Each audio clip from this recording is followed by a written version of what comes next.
He noticed her suitcases first. 3 of them lined up on the front porch like soldiers waiting for orders. Her stomach dropped. She sat in her car for a long moment, windshield wipers beating back and forth, her mind refusing to process what her eyes were seeing. She had been in Chicago for 3 days for a marketing conference. Derek knew she was coming home today. They had texted that morning. He had sent her a heart emoji. She had sent one back. Naomi turned off the engine and stepped out into the rain. Her heels clicked against the wet pavement as she walked toward the house she had lived in for 5 years. The house where she had planned to raise children. The house where she had painted the kitchen yellow because Derek said it made him happy. The front door opened before she reached the porch steps. Patricia stood there, Derek's mother, wearing her usual expression of thinly veiled disapproval. But today there was something else in her face. Satisfaction. "You can take your things and go," Patricia said. Her voice was flat and cold. Naomi stopped walking. "Excuse me? You heard me." Patricia stepped onto the porch, pulling the door closed behind her. "Derek wants a divorce. We've packed your belongings. You need to leave." The words hit Naomi like a physical blow. "Where's Derek? I want to talk to him." "He doesn't want to talk to you." Patricia crossed her arms. "He's done with this marriage. We all are." Robert, Derek's father, appeared behind Patricia. 2 of Derek's brothers flanked him. They stood there like a wall, blocking her from her own home. "This is my house too," Naomi said. Her voice shook despite her efforts to steady it. "I can't just leave. I live here." Patricia laughed. It was an ugly sound. "Your house. You've been living off my son for 5 years. You're nothing but a burden. A weight around his neck. He deserves better than you. I want to talk to Derek." Naomi pulled out her phone. Her hands were shaking now, rain mixing with something that might have been tears on her face. "He's with Candace," Patricia said, and there was triumph in her voice now. "You know Candace, don't you? She went to high school with Derek. Her father owns the car dealerships on 5th Avenue. That's the kind of woman Derek should have married. Not someone like you." The words kept coming, but Naomi had stopped hearing them. She dialed Derek's number. It rang once, then went to voicemail. She tried again. Same thing. He had rejected her call. "Just take your things and go," Robert said. His voice wasn't as harsh as Patricia's, but it wasn't kind either. "Make this easy on everyone." "Easy?" Naomi heard herself say. "You want me to make this easy? You've been a burden long enough," Patricia continued. "Derek built his business from nothing and you've just been hanging on, reaping the benefits. It's time you stood on your own 2 feet. Something in Naomi went very quiet then. Very still. She looked at Patricia, really looked at her. At the expensive coat she was wearing. At the jewelry on her fingers. At the satisfied smile on her face. "I see," Naomi said softly. She walked past them, her shoulder brushing Patricia's arm. She climbed the porch steps and reached for the door handle. Robert moved to block her. "You can't go in there," he said. "I need my documents," Naomi said. "My personal papers. Unless you packed those too?" Patricia and Robert exchanged a glance. "Fine," Patricia said. 5 minutes. Robert will go with you." Naomi walked through the house she had helped decorate. The furniture she had helped choose. The photographs on the walls that showed a happy couple who didn't exist anymore.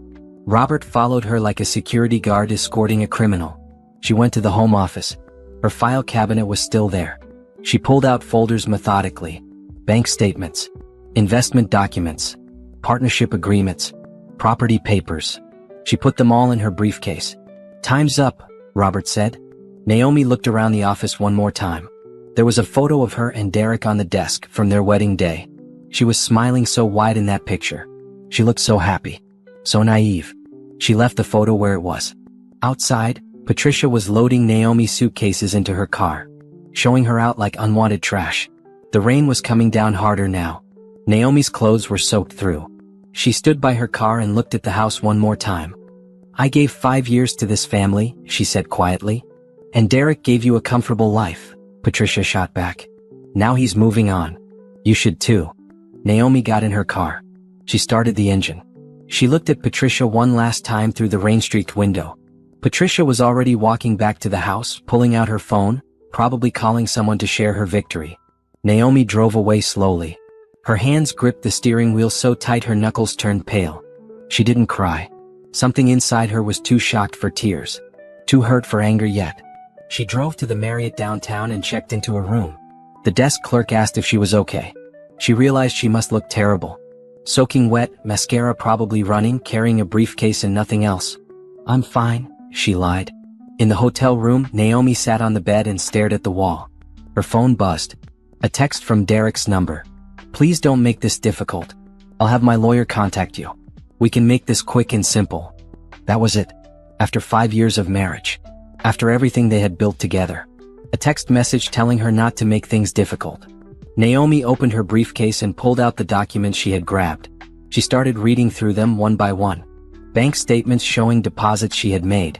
Investment agreements she had signed. Partnership papers with her name on them. And slowly, very slowly, something began to burn in her chest. It wasn't sadness anymore. It wasn't shock. It was anger. Pure, cold, clarifying anger. Patricia had called her a burden. Said she had been living off Derek. Said she had just been hanging on, reaping benefits. Naomi pulled out her laptop and opened her banking app. She looked at the numbers on the screen. Numbers Patricia clearly didn't know about. Numbers Derek had apparently forgotten. She picked up her phone and made a call. "Hello, this is Naomi Bennett. I need to schedule an appointment with a lawyer. Tomorrow morning if possible." "Yes, it's urgent. It's regarding a business partnership and a divorce." She hung up and looked at the documents spread across the hotel bed. Partnership agreements for Anderson Family Enterprises. Property deeds with her name on them. Investment records showing exactly how much money she had put into Derek's failing business. Patricia thought she was a burden. Derek thought he could just throw her away and move on with Candace. They had no idea what was coming. Naomi didn't sleep that night. She sat in the hotel room with her laptop and her documents, and she began to remember things. Details she had pushed aside. Conversations she had ignored. She remembered the night Derek had proposed. They had been dating for 8 months. He was charming and attentive and made her feel special. She said yes without hesitation. She remembered their first year of marriage. Derek's business was struggling. Anderson Family Enterprises, a small construction company his grandfather had started, was on the verge of bankruptcy. Derek would come home stressed, worried, talking about laying off workers. And she remembered the conversation that changed everything. "I have some money saved," she had told him one night. "From when my grandmother passed. It's just sitting in an account. Maybe it could help." Derek had been so grateful. So loving. He had held her and called her his angel. His savior. She had given him $300,000. Her entire inheritance from the grandmother who raised her. The grandmother who worked 2 jobs to put Naomi through college. The money that was supposed to be Naomi's safety net. Derek had put it into the business. He had promised her a partnership. Equal share, equal say. He had the papers drawn up. She had signed them, trusting him completely. Within a year, Anderson Family Enterprises was profitable again. Within 2 years, it had expanded. Derek hired more workers. They took on bigger projects. Patricia started wearing designer clothes and taking trips to Europe. And Naomi? She kept working at her marketing job. She came home and cooked dinner. She managed the household finances. She supported Derek's dreams while her own sat quietly on the shelf. Now, sitting in the hotel room, she pulled up her email and started searching. There were hundreds of messages related to the business. Contracts she had helped negotiate. Clients she had brought in through her professional network. Marketing strategies she had developed for free. Her phone buzzed. A text from her best friend, Shanice.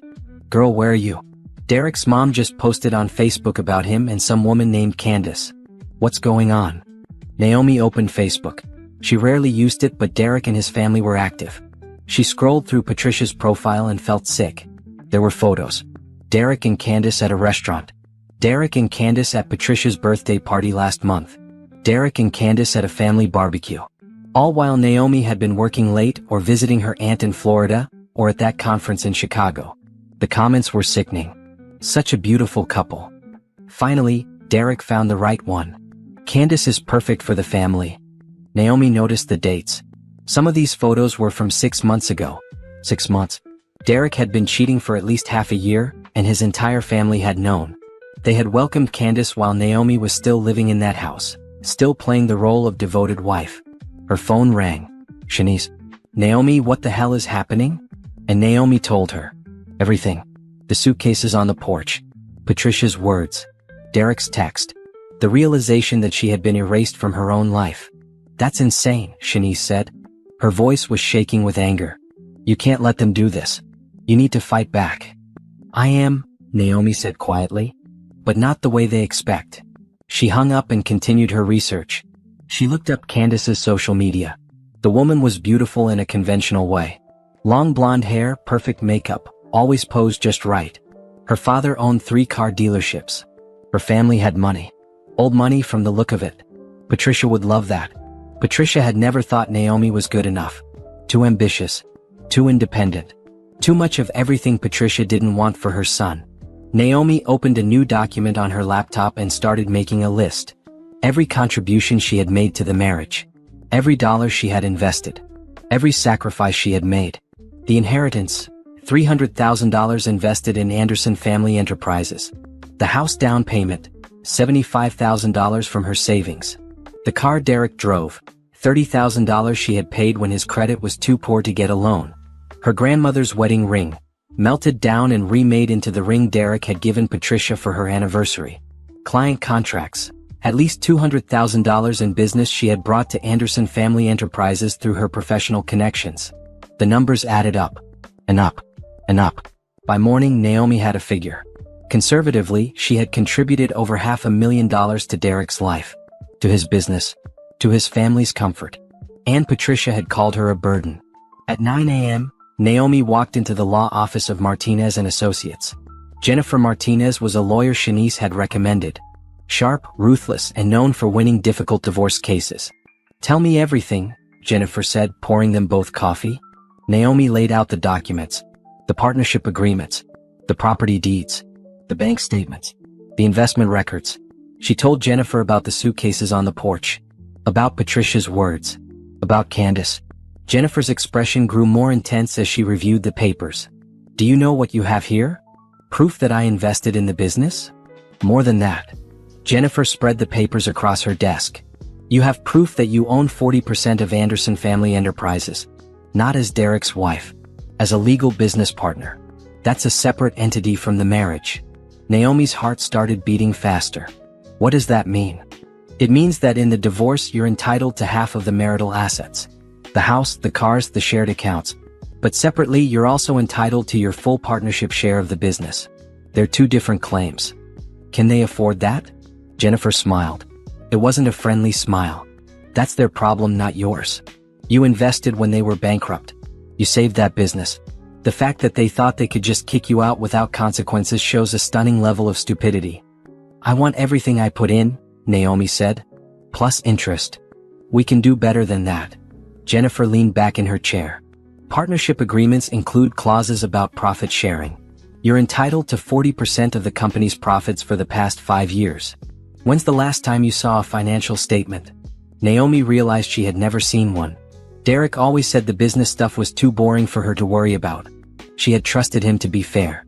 "I haven't," she admitted. "Then we start with discovery. We get every financial record for the past 5 years. We find out exactly how much that business made and exactly how much they owe you." Jennifer picked up her phone. "I'm going to start the paperwork today. This is going to get ugly, Naomi. Are you ready for that?" Naomi thought about the suitcases in the rain. About Patricia's satisfied smile. About Derek and Candace smiling in those Facebook photos while she worked late, completely unaware. "I'm ready," she said. Jennifer made some calls while Naomi sat in the office. She heard phrases like forensic accountant, and immediate injunction, and partnership dissolution. Legal words that meant Derek's comfortable life was about to get very uncomfortable. When Jennifer hung up, she looked at Naomi seriously. "They're going to call you. They're going to beg. Derek will probably show up crying about how much he loves you. His family will offer you money to go away quietly. You need to be strong. Don't talk to any of them without me present." "I won't," Naomi promised. "Good." Jennifer stood up and shook her hand. "Welcome to the best decision you've ever made. Let's destroy them." Naomi left the office feeling lighter than she had in years. The shock was wearing off. The grief was still there, but underneath it was something new. Something powerful. For 5 years she had made herself smaller. Quieter. She had supported and sacrificed and given everything. She had believed that was what love looked like. But it wasn't love. It was convenient for Derek. It was useful for his family. Real love didn't kick you out in the rain. Real love didn't call you a burden while spending the money you provided. Naomi walked to her car and sat behind the wheel. She looked at herself in the rearview mirror. Her eyes were red from lack of sleep, but they were clear, focused. Patricia had wanted her gone. Derek had wanted her erased. They were about to learn that Naomi Bennett didn't erase easily. And she didn't go quietly. She started the car and drove to her office. She had work to do, a life to rebuild, and a family to bankrupt. The next 2 weeks passed in a blur of legal paperwork and cold determination. Naomi moved like a machine, efficient and emotionless. She took 2 days off work to organize everything Jennifer needed, then threw herself back into her job with renewed focus. Her coworkers noticed the change. Naomi had always been good at her job, but now she was excellent. She stayed late, volunteered for difficult projects, and brought in 2 new clients in 1 week. Her boss, a sharp woman named Angela, called her into the office. "Are you okay?" Angela asked, concern in her eyes. "You're working like someone who's running from something." "I'm working like someone who's building something," Naomi corrected. "And I'm fine. Better than fine, actually." It was true. Despite the pain, despite the anger, Naomi felt more alive than she had in years. She wasn't tiptoeing around Derek's moods anymore. She wasn't rushing home to cook dinner for people who didn't appreciate her. She wasn't making herself small. She was taking up space, and it felt good. Jennifer called her every few days with updates. The discovery process had begun. Derek's lawyer had been shocked by the partnership claim. They had tried to argue that it was just a formality, that Naomi had never actually functioned as a partner. Jennifer had laughed. Then she sent them copies of 27 emails where Naomi had negotiated contracts, developed marketing strategies, and brought in clients. She sent them testimony from 3 business owners who confirmed they had hired Anderson Family Enterprises specifically because of Naomi's recommendation. Derek's lawyer stopped arguing after that. The forensic accountant Jennifer hired was a middle-aged man named Thomas who looked like somebody's friendly uncle. But his reports were savage. He tore through Anderson Family Enterprises books like a detective solving a murder. "They've been paying themselves significant bonuses," he told Naomi and Jennifer during a meeting. "Derek's salary is reasonable, but look here. Every quarter there's a management bonus paid to him and his father. $50,000 each. That's $400,000 a year going to them personally." While Naomi received nothing? Jennifer asked. Nothing. Not a single dividend payment to her as a partner. Not even a distribution at year-end. Thomas adjusted his glasses. "They've been treating her investment as if it was a gift rather than a partnership stake. That's illegal, by the way." Naomi felt cold rage spreading through her chest. Derek had been taking home extra money every 3 months. Money that was partially hers. While she worked overtime at her own job to help cover their personal expenses. "How much do they owe me?" she asked. Thomas slid a paper across the table. "Based on a 40% partnership stake and the profit-sharing clause in your agreement, I calculate you're owed approximately $280,000 in back distributions. That's not counting your initial investment or interest on that investment." Jennifer smiled. "So with the initial investment, interest, and back distributions, we're looking at around $600,000. Plus half the marital assets," Thomas added. "The house, the cars, the joint accounts. Can they pay that?" Naomi asked. "That's the interesting question," Thomas said. He pulled out another document. "Anderson Family Enterprises has assets, but most are tied up in equipment and ongoing projects. Their liquid capital is around $300,000. If they have to pay you immediately, they'll need to liquidate. Sell equipment. Possibly sell the business itself." "Good," Naomi said flatly. Jennifer and Thomas both looked at her. She realized how cold she sounded. How different from the woman who had cried in this office 2 weeks ago. "I'm sorry," she said. "I don't mean to sound heartless." "Don't apologize," Jennifer said firmly. "They kicked you out like trash. They called you a burden while living off your money. You're not heartless, Naomi. You're finally putting yourself first." That night, Naomi sat in her new apartment. She had rented a small 1-bedroom in a building downtown. It was nothing fancy, but it was hers. She had bought new sheets, new towels, new dishes. Everything was hers, purchased with her money, touched only by her hands. She made herself dinner. Pasta with vegetables. Simple and easy. She ate it on the couch while watching a crime documentary. She didn't have to ask anyone what they wanted to watch. She didn't have to compromise. Her phone buzzed. A text from an unknown number. "Naomi, this is Robert. We need to talk. What you're doing is going to destroy this family. Derek made a mistake, but this revenge is too much. Please call me." She deleted the text without responding. Jennifer had told her not to engage. Anything she said could be used against her later. Another text came through. Patricia, this time. You're being vindictive and cruel. We welcomed you into this family and this is how you repay us? By trying to take everything we've built? You should be ashamed. Naomi stared at that message for a long time. The audacity of it. The shamelessness. They had kicked her out. They had known about Candace for months. They had stolen her partnership distributions. And somehow she was the villain? She typed a response. You're right.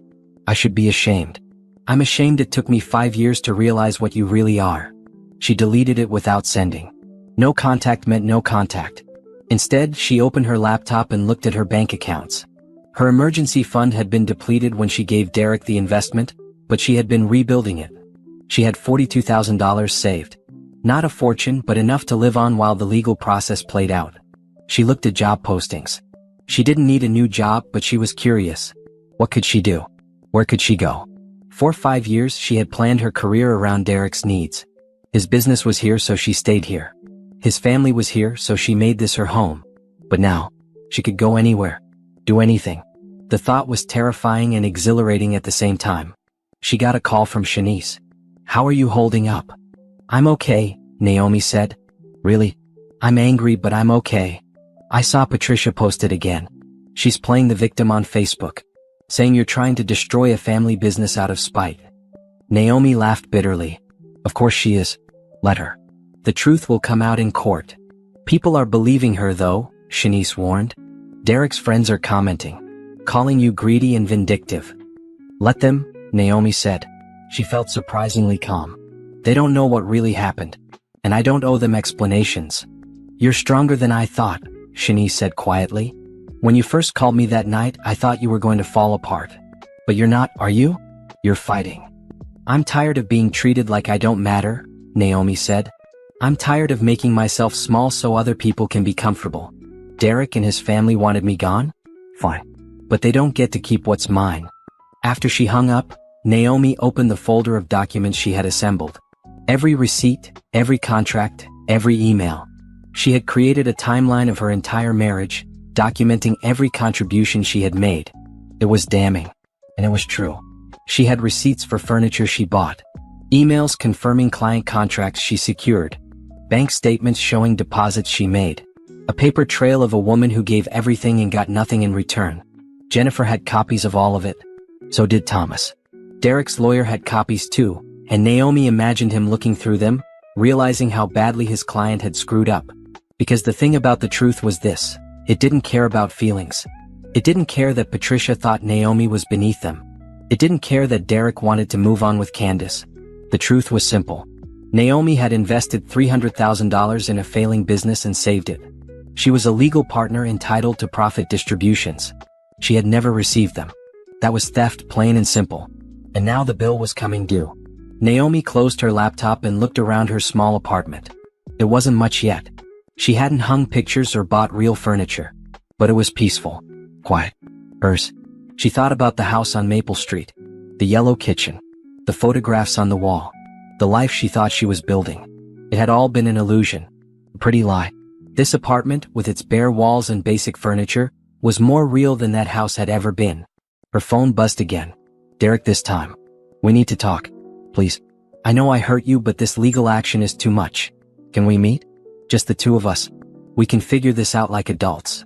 Naomi read the message twice. Like adults. As if she was the one being childish. As if she was the one who had destroyed their marriage. She typed, have your lawyer contact my lawyer. That's the only communication I'll accept. She sent it before she could second-guess herself. Then she blocked Derek's number. She blocked Patricia. She blocked Robert and Derek's brothers. She blocked Candace, even though Candace had never tried to contact her. Clean slate. Fresh start. Tomorrow Jennifer would file the official claim. The paperwork demanding payment of the partnership debt. The beginning of the end for Anderson Family Enterprises. Naomi should have felt guilty. Part of her expected to. These were people she had called family for 5 years. Derek's nieces and nephews would be affected. Workers might lose jobs. But when she closed her eyes, all she saw were those suitcases on the porch. All she heard was Patricia calling her a burden. They had made their choice. Now they would live with the consequences. Naomi turned off the lights and went to bed. For the first time in 2 weeks, she slept soundly. No nightmares. No tears. just the deep, peaceful sleep of someone who knows they're doing the right thing. The legal notice was delivered to Anderson Family Enterprises on a Tuesday morning. Jennifer had timed it perfectly. Derek was meeting with potential clients. Robert and Patricia were both in the office. The entire family was together when the process server walked in and handed them the paperwork. Jennifer called Naomi an hour later. "It's done. They've been served." How did they react? The process server said Robert went pale. Patricia started yelling at him. "Derek called my office 6 times in 20 minutes. I didn't answer." Jennifer sounded satisfied. "Now we wait. They have 30 days to respond or settle." Naomi sat at her desk trying to focus on work. She had a presentation to finish for a potential client. A marketing campaign for a new restaurant opening downtown. Normal work. Normal life. But nothing felt normal anymore. Her phone rang constantly that day. Derek called from different numbers. Patricia called from the office line and her cell phone. Even Derek's brother tried. Naomi ignored them all. She had blocked their regular numbers, but they were desperate now, trying anything.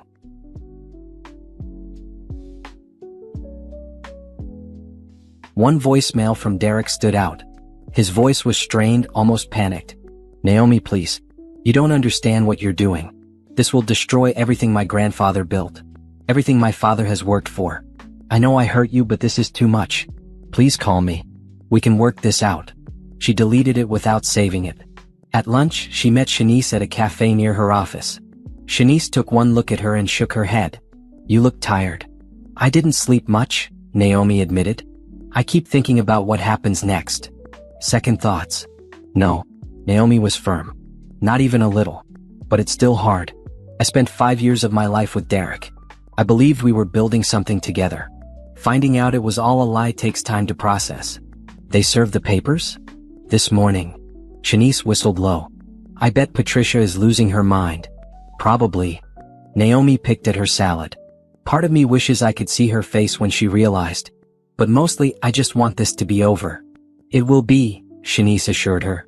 "And when it is, you'll be free. Actually free. Not just physically away from them, but financially separated too. They won't have any power over you." That word resonated.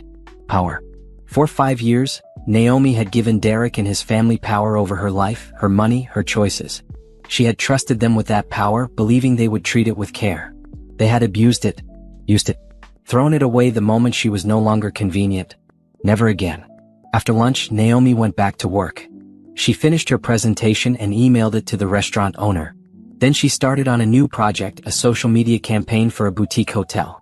Work was her anchor now. It gave her purpose and distraction. Angela stopped by her desk around 4. "You doing okay? You've been quiet lately." "Just going through some personal stuff," Naomi said. "But I'm managing. If you need time off, just ask. You've got PTO saved up." "Thanks, but work is helping actually. Keeps my mind busy." Angela nodded and walked away, but Naomi saw the concern in her eyes. Her coworkers were being kind, giving her space, not asking too many questions. She appreciated it. That evening, she went to her apartment and changed into comfortable clothes. Sweatpants and a t-shirt. No makeup. No fancy outfit. Just her, alone in her space. She ordered Chinese food and ate it straight from the containers while watching television. Simple pleasures. Small freedoms. Things she had taken for granted before Derek. Her new phone buzzed. Jennifer. Derek's lawyer called. "They want to meet." "Already?" They're panicking. The forensic accountant's report was damning. They know they don't have a defense. They want to negotiate before this goes to court. "What do you think I should do?" "That's up to you," Jennifer said. "We can meet with them. Hear what they're offering. But you don't have to accept anything. We can let this go to trial if you want." Naomi thought about it. A trial would be public. All the details would come out. Derek's affair. The stolen distributions. Patricia's cruelty. Part of her wanted that. Wanted everyone to know the truth. But another part just wanted to be done. To close this chapter and move forward. Set up the meeting, she decided. But I'm not compromising. They pay everything they owe or we go to trial.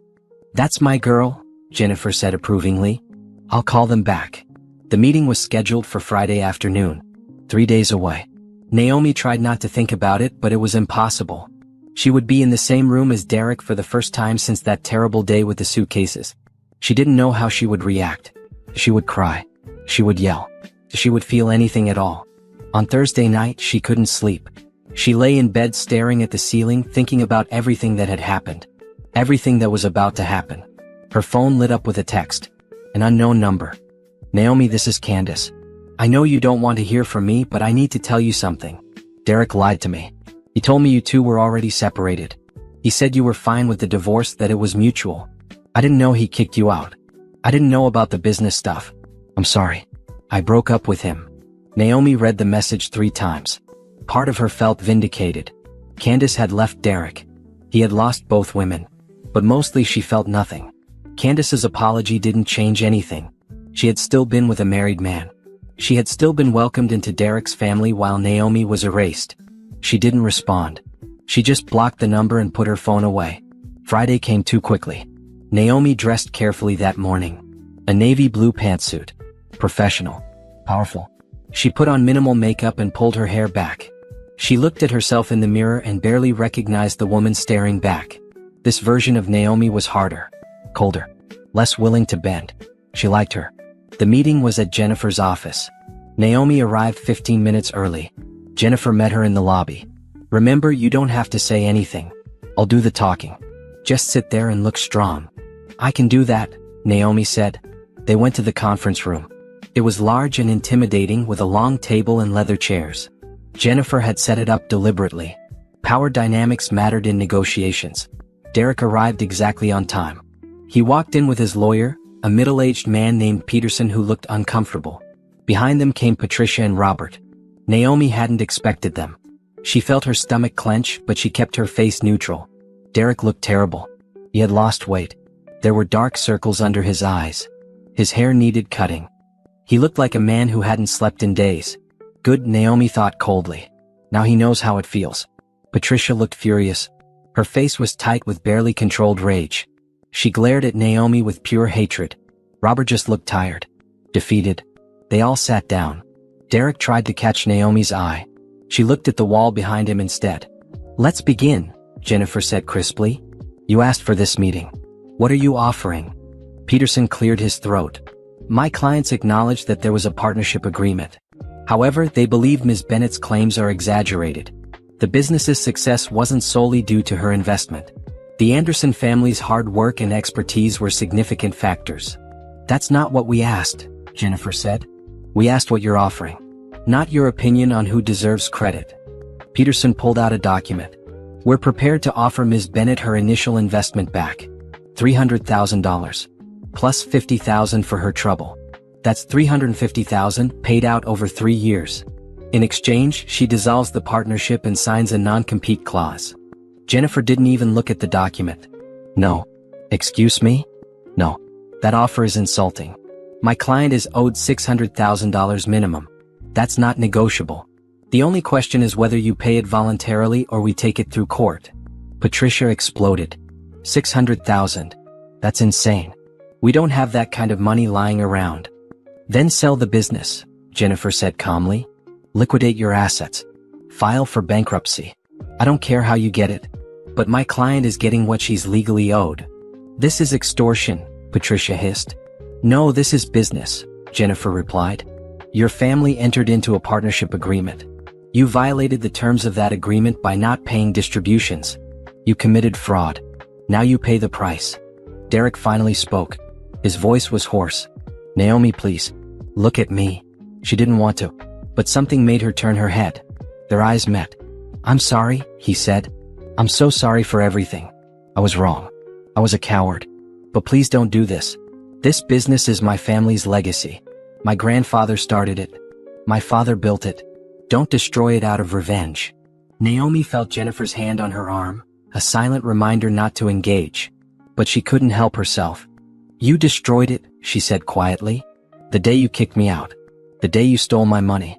The day you chose Candace over your wife. You destroyed everything, Derek. I'm just collecting what's mine. We'll pay you back, Derek said desperately. Over time. We can set up a payment plan. 5 years. 10 years. Whatever you need. Just don't force us to liquidate. You had 5 years to pay me, Naomi said. 5 years of quarterly distributions you kept for yourselves. 5 years of treating my investment like it was a gift. Why should I give you more time? Because I loved you, Derek said. His voice broke. I still love you. I made mistakes, but we can fix this. We can go to counseling. We can start over. Just please drop the lawsuit. Naomi stared at him. This man who had been her husband, who had promised to love and cherish her, who had kicked her out in the rain without a second thought. You don't love me, she said. You love what I can give you. My money, my connections, my willingness to make myself small so you can feel big. That's not love, Derek. That's exploitation. She stood up. Jennifer, I'm done here. Let them know our final offer. $600,000. Paid in full within 90 days. Or we go to trial. She walked out of the conference room without looking back. She heard Patricia start yelling. Heard Derek call her name. Heard Robert trying to calm everyone down. She didn't care. She was done listening to them. Done caring about their feelings. Done being the reasonable one. In the hallway, she leaned against the wall and took a deep breath. Her hands were shaking. Not from fear. From relief. She had faced them. She had been strong. She hadn't caved. Jennifer came out a moment later. You were perfect. Cold as ice. They're scared now. Good, Naomi said. They should be. Peterson asked for time to discuss with his clients. I gave them 48 hours to respond. After that, we file for trial. Naomi nodded. She felt exhausted suddenly. Drained. Like she had run a marathon. Go home, Jennifer said gently. Rest. You did well today. Naomi drove home in a daze. She went to her apartment and collapsed on the couch. She didn't cry. She didn't feel angry. She just felt empty. Her phone buzzed. Shanice, how did it go? I told them to pay or we go to trial. And Derek begged. Patricia screamed. Robert looked like he aged 10 years. But I didn't back down. I'm done being weak, Shanice. I'm done letting them walk all over me. Proud of you, girl. You want company? No. I just want to sleep. She hung up and closed her eyes. In 2 days she would have her answer. Either they would pay or she would destroy them in court. Either way, Naomi Bennett was taking back her life. The response came on Sunday evening. Naomi was eating dinner when Jennifer called. They agreed, Jennifer said. $600,000. But they're asking for 6 months to pay, not 90 days. They need time to liquidate assets. Naomi thought about it. 6 months was longer than she wanted. But it was also realistic. What happens if they don't pay? We put a lien on the business. On their personal property. If they default, we seize everything. The business, their homes, their cars. Everything. And they agreed to that? They don't have a choice. Peterson knows they'd lose in court. This way, they at least have a chance to pay without a public trial. Okay, Naomi decided. 6 months. But I want monthly payments. $100,000 a month. If they miss even one payment, we seize immediately. I'll draw up the agreement. They'll sign it this week. After Jennifer hung up, Naomi sat in silence. She had won. In 6 months she would have her money back. Plus interest. Plus damages. Everything Derek and his family had stolen from her. But victory felt hollow. She had spent 5 years loving Derek. Building a life with him. And it had all been worth exactly $600,000 in the end. That's what their marriage amounted to. A business transaction that went bad. She wondered if Candace knew. If she understood that Derek had been willing to throw away his wife for a woman whose only real value was her family's money and social standing. Probably not. Women like Candace probably thought it was romantic. That Derek had chosen her out of love, not calculation. The first payment was due on March 1st. Naomi marked it on her calendar. $100,000. The first installment of her freedom. She went to work the next day determined to move forward. She had been treading water for weeks, just surviving. Now it was time to actually live again. Angela called her into the office. I've been impressed with your work lately. The restaurant campaign you designed brought in 3 new clients who wanted similar services. I'm giving you a raise. 15%. And I want you to lead the creative team on a new project. Naomi blinked. I wasn't expecting that. You've earned it. Whatever you're going through in your personal life, you're channeling it into excellent work. Keep it up. A 15% raise. More responsibility. More money. Naomi felt a spark of pride. This was hers. Not because of Derek. Not because of his family. Because she was good at her job. She threw herself into the new project. It was a campaign for a chain of fitness centers opening across the state. Big budget. High visibility. The kind of project that could make her career. She worked 12-hour days. She brainstormed with her team. She created mood boards and slogans and marketing strategies. She forgot about Derek and Patricia and the lawsuit. She forgot about everything except the work in front of her. And slowly she started to feel like herself again. Not the woman who had been married to Derek. The woman she had been before him. Ambitious, creative, unstoppable.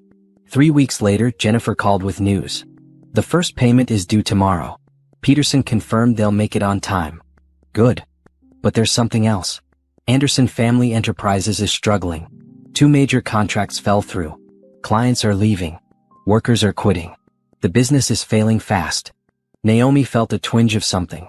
Not guilt exactly, but awareness. Why are contracts falling through? Word got out about the lawsuit. About Derek's affair. About how they treated you. Construction is a small world, Naomi. People talk.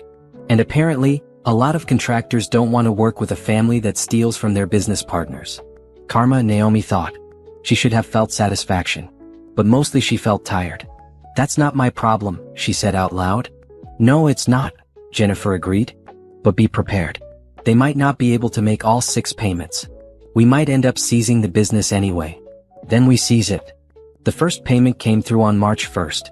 $100,000 deposited into Naomi's account. She stared at the number on her screen. It felt surreal. This was her money. Money she had earned by being brave enough to leave. Brave enough to fight back. She paid off her credit card. Paid 3 months of rent in advance. Put $50,000 into a high-yield savings account. The rest she kept liquid just in case. For the first time in months, she felt financially secure. April's payment came on time too. Another $100,000. Naomi breathed a little easier. Maybe they would actually pay it all. Maybe she wouldn't have to destroy them completely. But in May things changed. The payment was late. 5 days late. Then a week. Then 10 days. Jennifer sent a formal notice. Pay immediately or face seizure. Peterson called back the next day. My clients need more time. They're selling equipment. Trying to find buyers. But the market is slow. They signed an agreement, Jennifer said coldly. Monthly payments or we seize. Those were the terms. If you seize now, you'll get nothing. They're underwater. Bankruptcy is coming either way. At least give them time to sell assets. You'll get more money that way. Jennifer looked at Naomi. Your call. Naomi thought about it. She could seize now and force bankruptcy. Or she could wait and potentially get more money. It was a business decision. Nothing personal. Except it was personal. It would always be personal. 2 weeks, she said finally. They have 2 weeks to make the May payment plus June's payment. $200,000. If they miss it, we seize everything. Peterson agreed. He sounded relieved. The 2 weeks crawled by. Naomi checked her bank account obsessively. No payment came. On day 13, Patricia called from an unknown number. Naomi almost didn't answer, but something made her pick up. You're destroying us, Patricia said without preamble. Is that what you wanted? To ruin a family? To put people out of work? I wanted what I was owed, Naomi said calmly. That's all. You stole from me for 5 years. Now you're paying it back. We gave you a good life. Derek took care of you. With my money, Naomi shot back. My inheritance, my investment, my connections, everything you're losing now, you built it on my foundation, and you treated me like trash. So yes, Patricia, I'm taking it back. All of it. You're heartless. No, I'm done being walked on.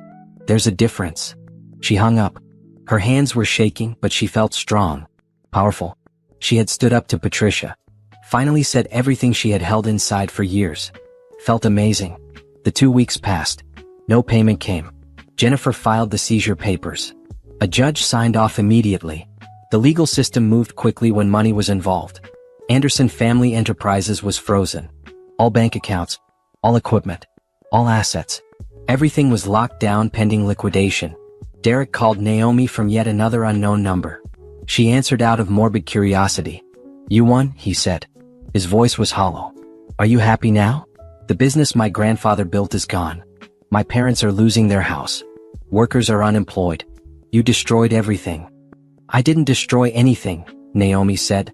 I invested in a failing business and saved it. I was a partner who never got paid. I was a wife who was kicked out in the rain. Everything that's happening to you now, you brought it on yourself. I made a mistake, Derek said. I had an affair. I hurt you. But this punishment doesn't fit the crime. You're taking everything. You took everything from me first, Naomi said. My money, my trust, 5 years of my life. And you did it without blinking. So yes, Derek, I'm taking everything back. And I'm not sorry. She hung up before he could respond. She blocked that number too. Later that week, Jennifer called with final numbers. The liquidation is complete. After paying off business debts and legal fees, the remaining assets total $520,000. Combined with the $200,000 they already paid you, that's $720,000. More than we sued for. What happens to Derek's family? They're filing for personal bankruptcy. The house is going into foreclosure. Robert's retirement account is gone. Patricia is looking for work for the first time in 30 years. Derek moved in with his brother. Naomi absorbed this information. She waited to feel guilty. Waited for regret. But all she felt was a strange sense of justice. They had treated her like she was worthless. Like her contributions didn't matter. Like she was disposable. Now they understood. Actions had consequences. Cruelty had costs. Make sure the workers get their final paychecks, Naomi said. Whatever's left after that, put it in my account. Already done. The workers were paid first. You'll have the remainder by Friday. Friday came. Naomi's account balance jumped by $520,000. Added to what she had already received, she now had $720,000. More money than she had started with. More than Derek had ever paid her. She sat in her apartment and looked at the number on her screen. This was freedom. Real, tangible freedom. She could pay off her student loans. She could invest. She could start her own business. She could do anything. The possibilities were dizzying. Her phone buzzed.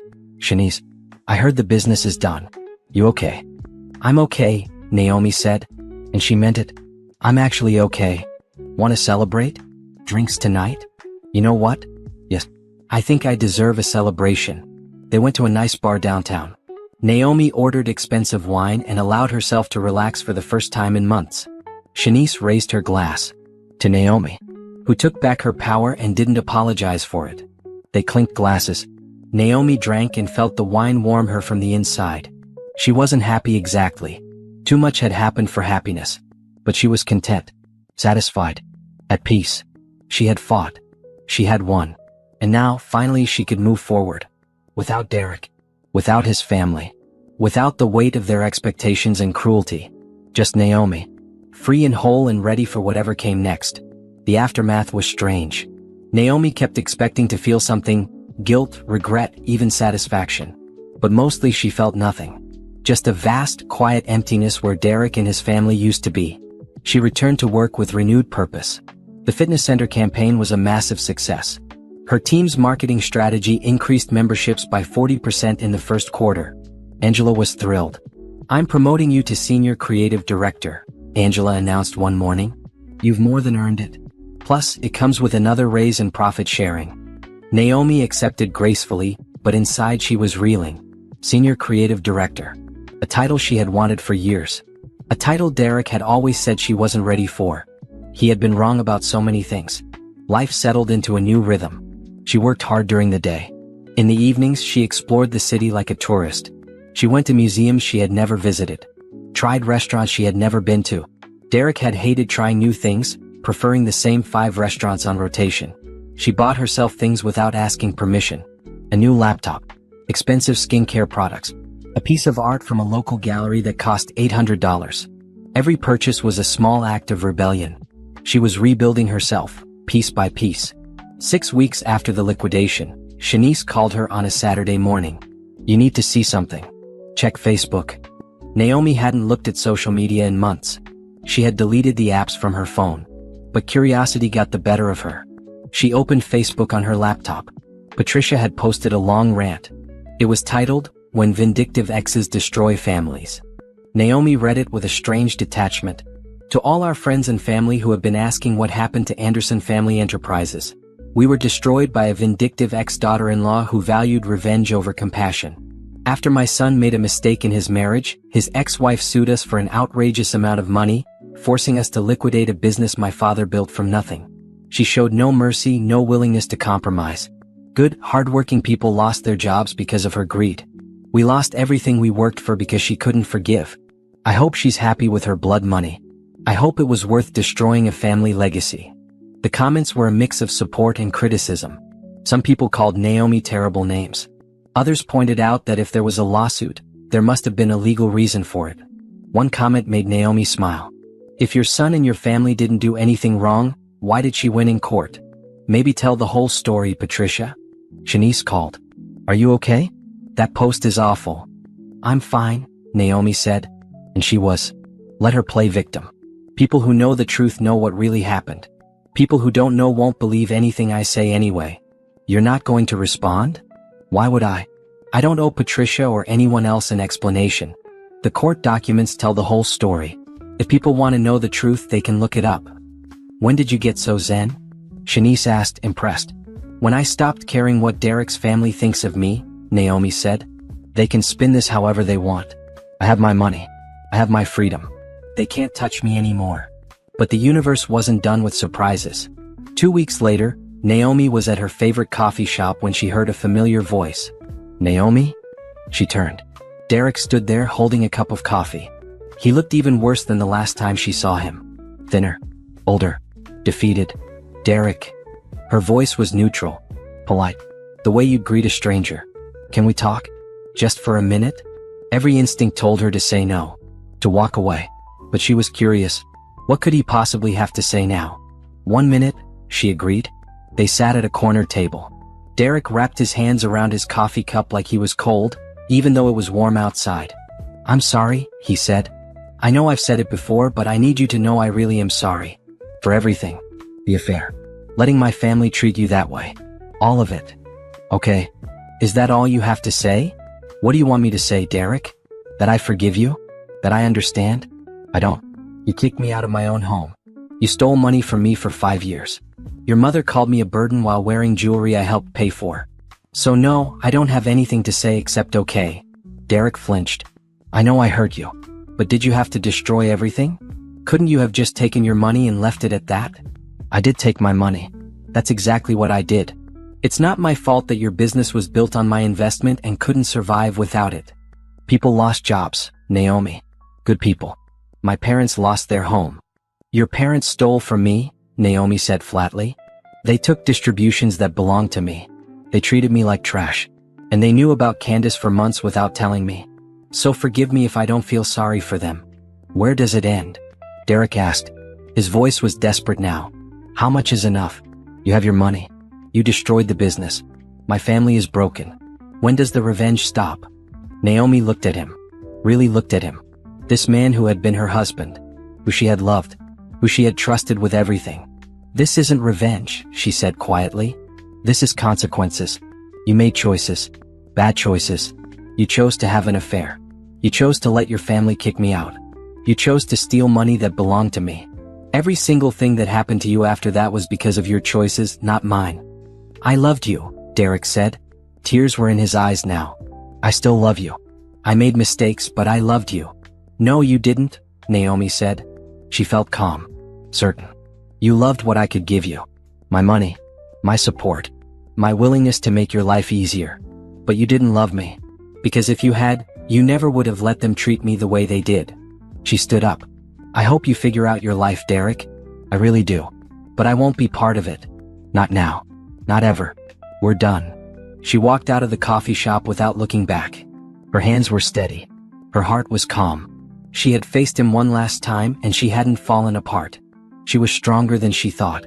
That night, she treated herself to dinner at an expensive steakhouse. She sat alone at a table, ordered a perfectly cooked ribeye and a glass of wine, and enjoyed every bite. She didn't need company.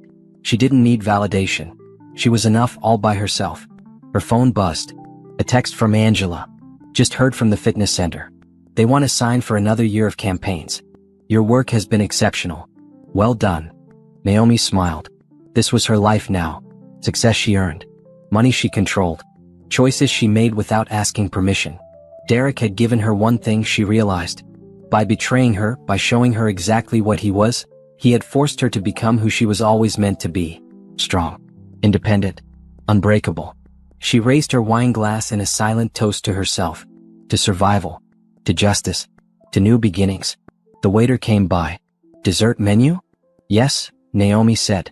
I'll have the chocolate souffle. Because she could. Because she wanted to. Because she didn't have to ask anyone's permission anymore. She was free. Spring turned into summer. Naomi's life began to take on a shape she barely recognized, but in the best way possible. With her settlement money safely invested in a diverse portfolio, she started to dream bigger. She had always worked for other people, building their brands, making their visions come to life. What if she built something for herself? The idea came to her on a random Tuesday morning. She was working on a pitch for a beauty company when it hit her. She was good at this. Really good. She had a track record of successful campaigns. She had industry connections. She had $700,000 in the bank. Why wasn't she running her own agency? That night, she couldn't sleep. She got up and opened her laptop, starting a business plan at 2 in the morning. She researched startup costs for marketing agencies. She looked at office spaces. She calculated how many clients she would need to break even. By dawn, she had a rough outline. It was ambitious, maybe crazy, but it felt right in a way nothing had felt right in years. She scheduled a meeting with a business consultant the following week. A woman named Gabrielle who specialized in helping entrepreneurs launch companies. "You have the experience," Gabrielle told her, reviewing Naomi's portfolio. "You have the capital. You have a solid business plan. The question is, are you ready to bet on yourself?" "I am," Naomi said without hesitation. "Then let's do this." The next 3 months were a whirlwind. Naomi gave her notice at Angela's firm. Angela was disappointed but supportive. "You're going to be amazing," Angela said. "And when you need freelancers, call me. I'd love to send work your way." Naomi found a small office space downtown. Just 2 rooms and a reception area, but it was hers. She hired a graphic designer named Jordan, a recent college graduate with incredible talent and enthusiasm. She hired a social media specialist named Tasha who understood digital marketing better than anyone Naomi had ever met. They called the company Bennett Creative Solutions. Naomi's name, her vision, her dream. She reached out to former clients, people she had worked with at her previous job. Several of them agreed to move their contracts to her new agency. Within 2 months, Bennett Creative Solutions had 5 steady clients and 2 major projects in the pipeline. Naomi worked 16-hour days, but it didn't feel like work. It felt like building something that mattered.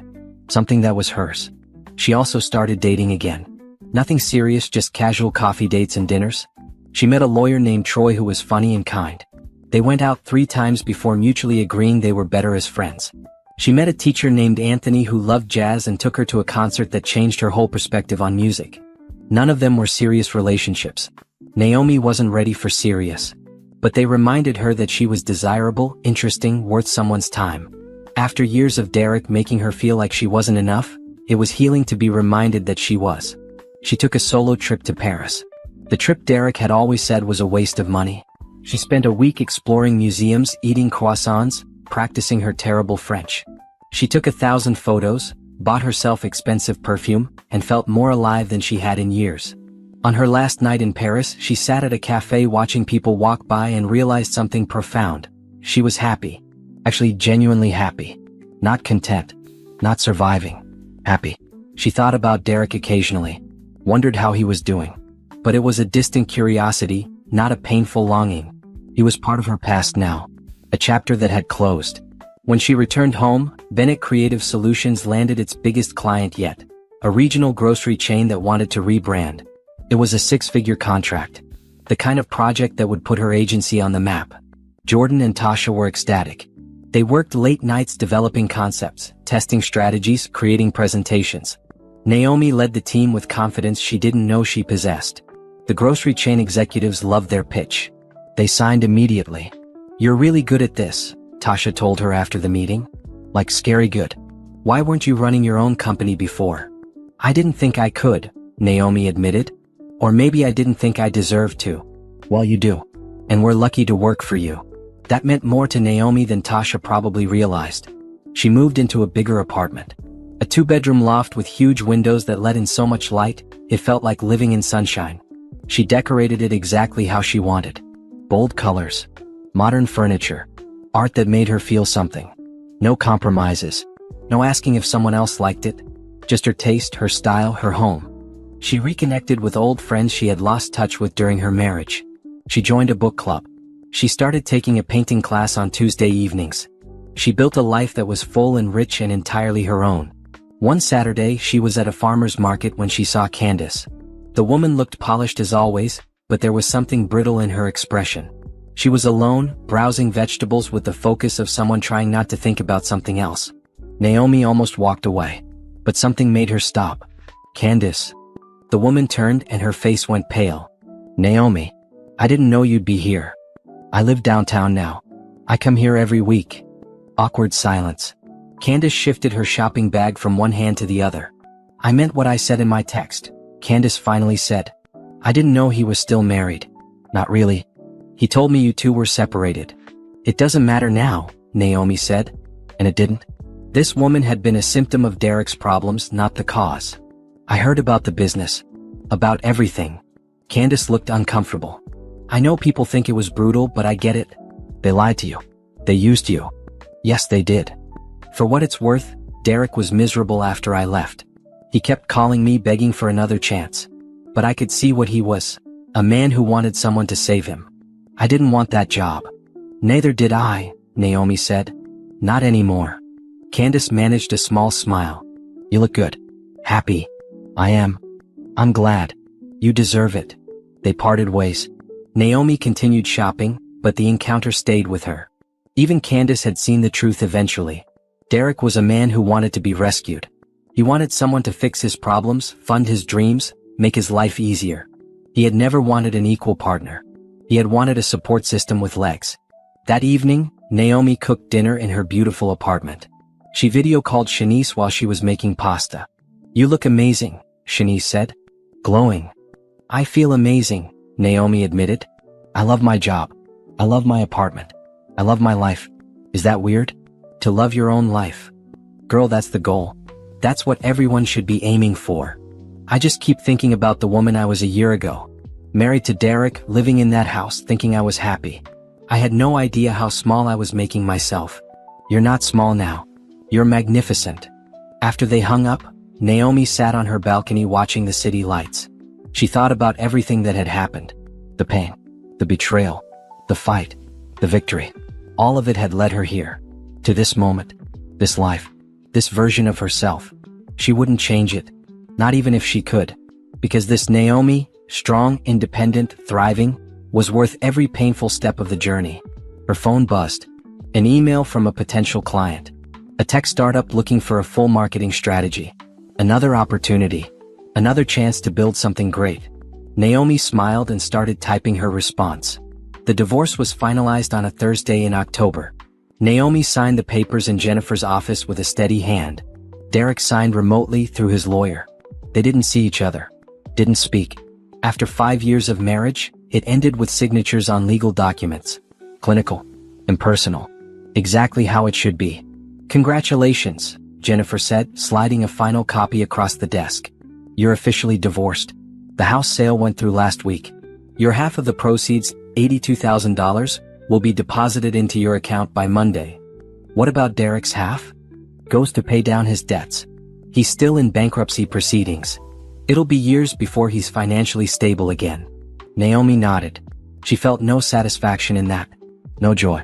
Just a quiet acknowledgement of reality. "There's one more thing," Jennifer said.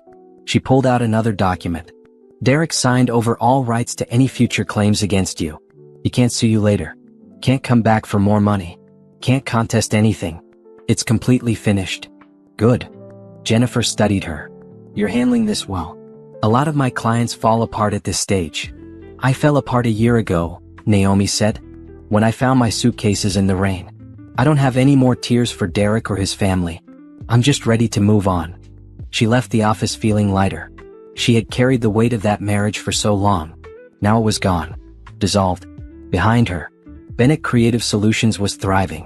They had taken on 2 new employees and moved to a larger office space. Naomi's calendar was booked solid with client meetings and strategy sessions. She was making more money than she ever had at her previous job, and she was building something that could last for decades. She had also started mentoring young women in marketing. She gave talks at local colleges about entrepreneurship. She shared her story, not the painful details but the lesson, that you could lose everything and rebuild even stronger. One of her ments, a college senior named India, asked her during a coffee meeting, "What do you wish someone had told you when you were my age?" Naomi thought about it. I wish someone had told me that my value isn't determined by how useful I am to other people. That I don't have to make myself smaller to make someone else comfortable. That saying no is powerful. That leaving is sometimes the bravest thing you can do. India nodded, taking notes on her phone. Also, Naomi added, keep your own bank account. Document everything. And never invest money you're not willing to lose. India laughed. That's specific. I learned it the hard way. 3 weeks after the divorce was final, Naomi received an unexpected call. It was from Robert, Derek's father. She almost didn't answer, but curiosity won. Hello? Naomi. It's Robert. He sounded old, tired. I hope I'm not bothering you. What do you want, Robert? I want to apologize. For everything. For how we treated you. For what we said. For letting Patricia lead us into such terrible behavior. Naomi sat down. She hadn't expected this. Okay. I know it's too late. I know sorry doesn't fix anything. But I needed you to know that I see it now. How wrong we were. You saved our business. You were good to Derek. And we repaid you with cruelty. I'm ashamed. Thank you for saying that, Naomi said carefully. But it doesn't change anything. I know. I'm not asking for anything. I just wanted you to hear it from me. You deserved better than you got from this family. After he hung up, Naomi sat with the phone in her hand for a long time. Robert's apology was unexpected. It didn't erase what happened, but it acknowledged the truth. Sometimes that was all you could hope for. She thought about calling him back. About saying something kind. But she didn't. Some wounds were too deep for kindness to bridge. Robert would have to live with his regrets and she would live with her freedom. Fair trade. She went back to work, focusing on a campaign for a new boutique hotel opening downtown. Jordan had designed stunning visuals. Tasha had created a social media strategy that was going viral. Bennett Creative Solutions was becoming known for innovative, effective work. Naomi was building a reputation. Her name. Her legacy. Not as Derek's wife. Not as the woman who destroyed Anderson Family Enterprises. As Naomi Bennett, entrepreneur, creative director, businesswoman. That was worth more than all the settlements and apologies combined. One evening she was working late when Tasha knocked on her office door. Boss, you need to see something. Tasha pulled up an article on her laptop. Anderson Family Enterprises officially declared bankruptcy today. The assets were sold at auction. Derek's parents are moving to a smaller house in the suburbs. Derek is working construction for another company now. Entry-level position. Naomi read the article. It was factual neutral. Just the basic details of a business failure. No mention of her lawsuit. No drama. Just an ending. How do you feel? Tasha asked. I feel nothing, Naomi said honestly. Is that cold? No. It's healthy. You moved on. They're still dealing with consequences. That's how it should be. After Tasha left, Naomi turned off her computer and looked around her office. Framed awards from successful campaigns. Photos of her team. A vision board showing her 5-year plan for the agency. This was her empire. Small but growing. Built on her talent, her hard work, her vision. Derek had once told her she wasn't ambitious enough. That she was too comfortable at her job. That she would never take the risks necessary to build something great. He had been wrong about everything.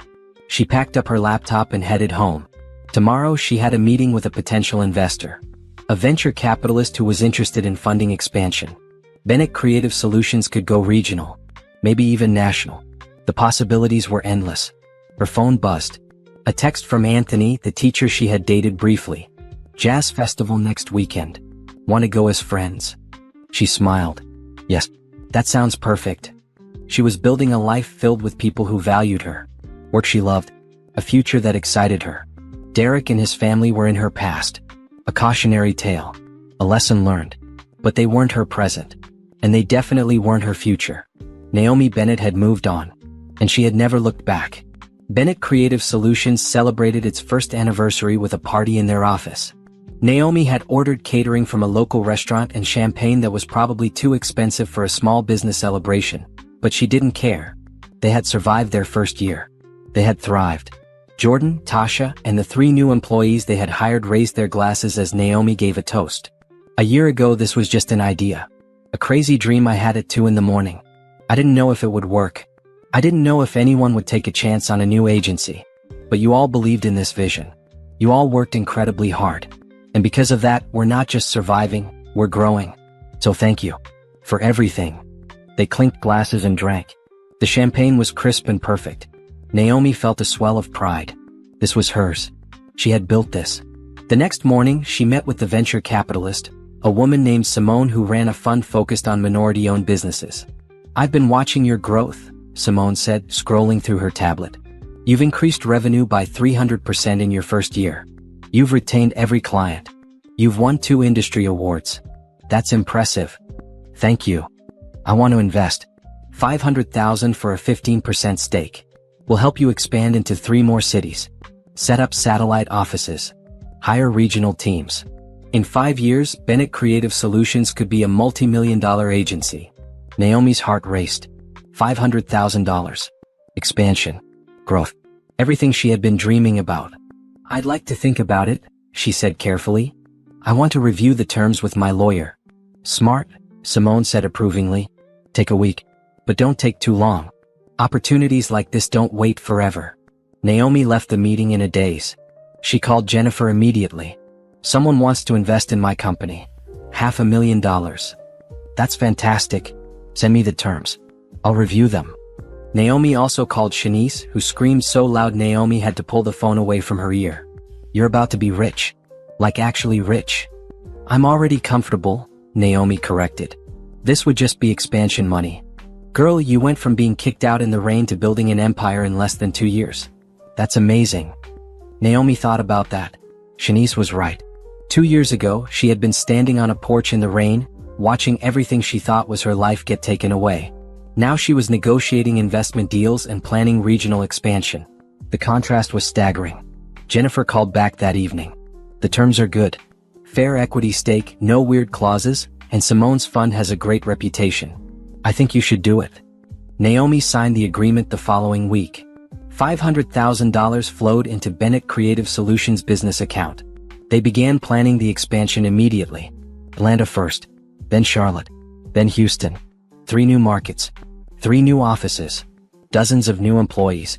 Naomi traveled constantly, setting up operations, interviewing candidates, meeting with potential clients.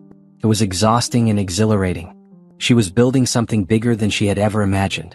In Atlanta, she hired a creative director named Monique who had 15 years of experience at major agencies. In Charlotte, she found a social media expert named Carlos who had viral campaigns under his belt. In Houston, she recruited a team of designers fresh out of top art schools, hungry and talented. Bennett Creative Solutions was becoming a name, a brand, a force. Naomi also invested her personal settlement money wisely. She bought a condo. Not a rental. She bought it outright with cash. 3 bedrooms, 2 bathrooms, a view of the river. It was hers. No mortgage. No Derek's name on the deed. Just her name. She furnished it slowly, carefully, choosing pieces she loved. She hung art on the walls. She bought plants and actually kept them alive. She made it a home. She also started taking better care of herself. She hired a personal trainer. Started eating healthier. Not because anyone was judging her, but because she wanted to feel strong. She joined a yoga studio. Took weekend hiking trips. Learned to paddleboard. She was inhabiting her life fully. No longer just surviving. Thriving. One Sunday afternoon, she was at a bookstore when she ran into Patricia. Derek's mother looked smaller somehow. Older. She was wearing jeans and a plain sweater. No designer labels. No expensive jewelry. Patricia saw her and froze. For a moment, neither of them moved. Then Patricia turned and walked the other way. Naomi felt a strange mix of emotions. Relief that they didn't have to interact. Sadness at how it had all ended. But mostly she felt nothing. Patricia was part of her past. A person who had hurt her. But that hurt had shaped her into someone stronger. She bought her books and went home, putting Patricia out of her mind. That night, she video called her Aunt Ruth, her father's sister who had helped raise her after her parents died. "Look at you," Ruth said, beaming. "You look happy, baby. Really happy." "I am, Auntie. I really am. Your grandmother would be so proud. You took the money she left you, and even though someone tried to steal it, you fought back. You built something beautiful. That's what she would have wanted." Naomi felt tears prick her eyes. "I wish she could see this. She can, baby. She can." After they hung up, Naomi thought about her grandmother. The woman who had worked 2 jobs to give Naomi opportunities. Who had saved every penny so Naomi could go to college. Who had left her that inheritance as a safety net. Derek had tried to take that from her. His family had tried to steal what her grandmother had sacrificed for. But Naomi had fought back. She had honored her grandmother's sacrifice by refusing to let anyone diminish her. She poured herself a glass of wine and sat on her balcony. The city sparkled below her. Thousands of lights. Thousands of lives. She was one small person in this vast city, but she had carved out a space that was entirely hers. Her phone buzzed. An email from a reporter at a business magazine. They wanted to feature Bennett Creative Solutions in an article about successful minority-owned businesses. Naomi smiled. Recognition. Validation. Proof that she had built something that mattered. She wrote back immediately, agreeing to the interview. As she sat there watching the city lights, Naomi realized something profound. She didn't think about Derek anymore. Days would go by without him crossing her mind. When she did remember him, it was distant. Like a story that happened to someone else. She had moved on completely. Not just physically or financially. Emotionally. She was free of him in every way that mattered. That realization was more valuable than any settlement or business success. It was the ultimate victory. Not destroying him. Not taking his money. But becoming so fully herself that he was irrelevant. She raised her wine glass to the city lights. To freedom. To new beginnings. To the life she had built from ashes. "Here's to me," she whispered. "I did it." And she had. Against all odds, despite all the pain, she had built an empire. Not just a business. An entire life. Strong and beautiful and entirely her own. The business conference was held at a luxury hotel downtown. Bennett Creative Solutions had been invited to speak on a panel about innovative marketing strategies. Naomi had been nervous about public speaking, but Monique had encouraged her. "You're the face of this company. People need to hear your story. How you built this from nothing." So Naomi had agreed. She wore a sharp black pantsuit and her favorite heels. Her hair was styled in natural curls. She looked polished, professional, successful. The panel went well. She spoke confidently about their growth strategy, their approach to client relationships, their commitment to diverse hiring. When the moderator asked about challenges she had faced, she kept it professional. "Starting a business is always risky.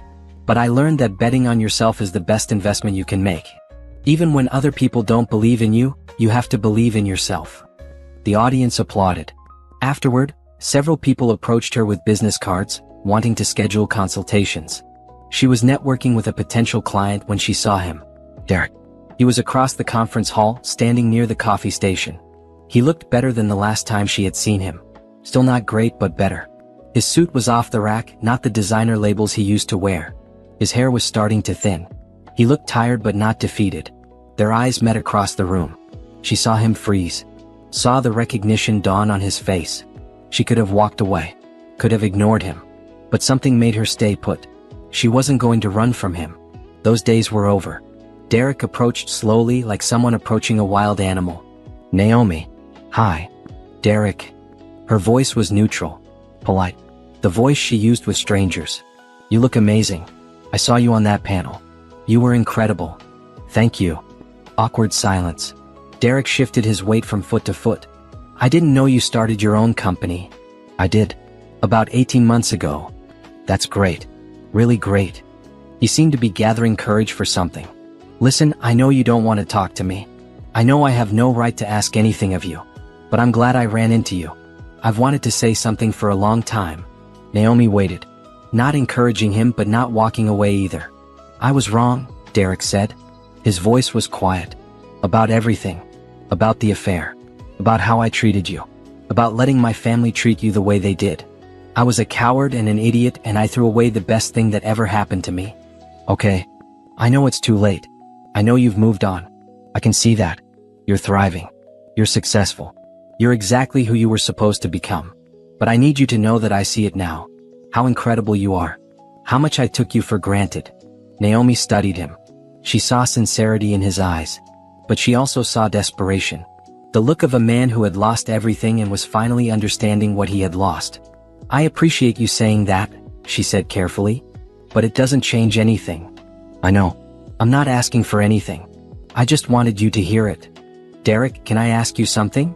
"Of course." "When you kicked me out that day, did you ever think about what would happen to me?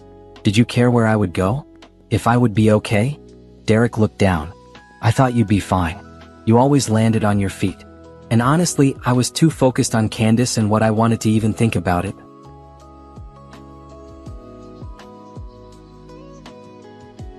That's what I thought. Naomi nodded. You didn't see me as a person. You saw me as a convenience. Someone who made your life easier. And when I wasn't convenient anymore, you threw me away.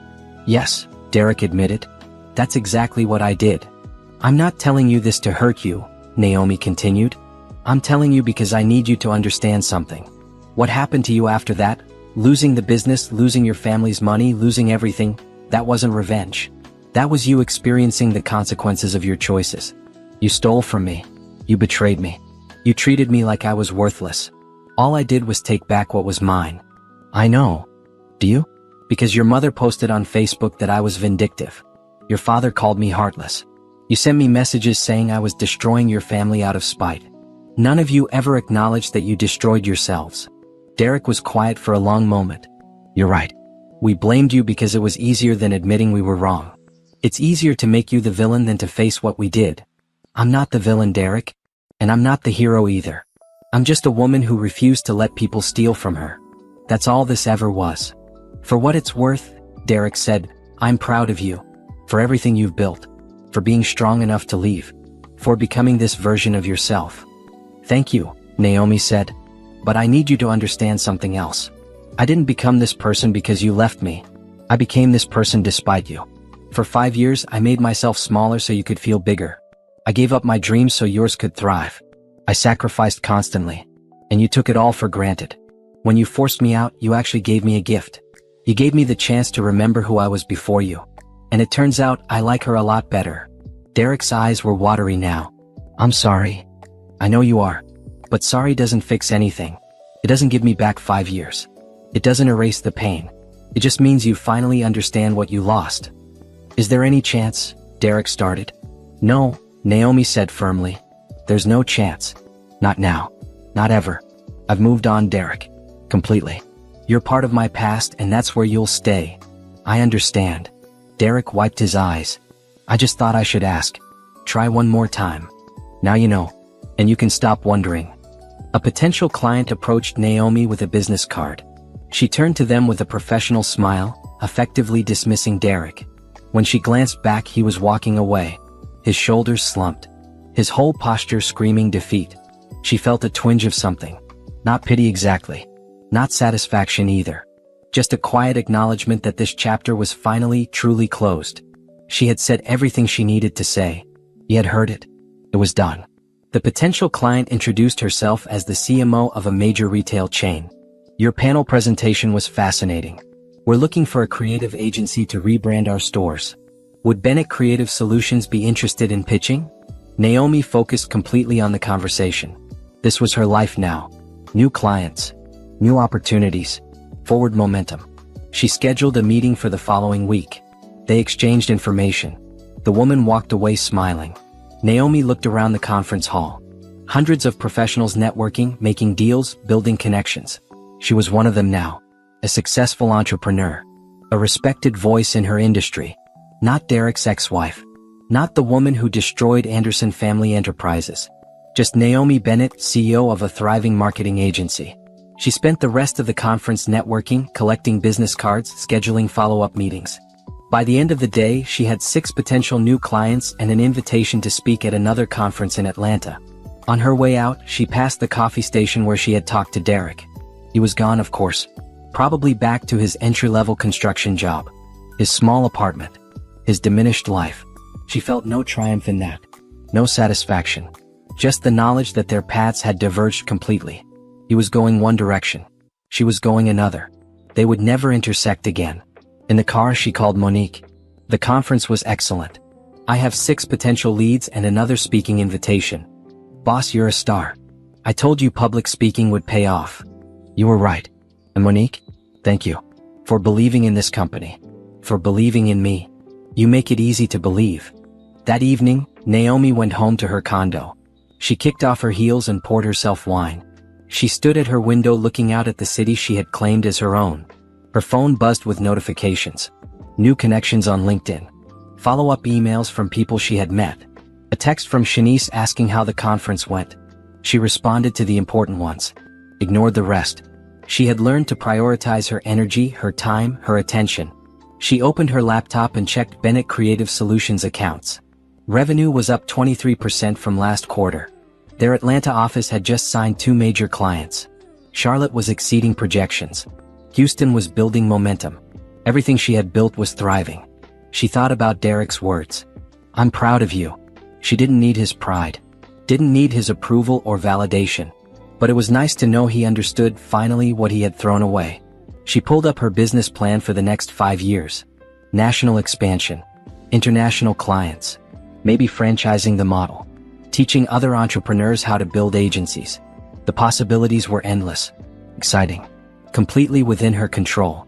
Naomi closed her laptop and raised her wine glass to her reflection in the window. "To me," she said softly, "for being brave enough to leave. For being strong enough to fight. For being smart enough to build something beautiful from the wreckage." She drank and felt the wine warm her from the inside. Tomorrow she had meetings, pitches, strategy sessions, a company to run, an empire to expand. But tonight she would rest, celebrate quietly, acknowledge how far she had come. From the woman crying in a hotel room 18 months ago to the CEO of a successful company. From devastated and broken to whole and thriving. From someone who had lost everything to someone who had built an empire. Derek had said she always landed on her feet. He had been wrong about that too. She hadn't just landed on her feet. She had soared. And she was never coming back down. Naomi Bennett had won. Not by destroying Derek. Not by taking revenge. But by refusing to let his betrayal define her. By choosing herself. By building a life so full and beautiful that he became irrelevant. That was the ultimate victory. And she was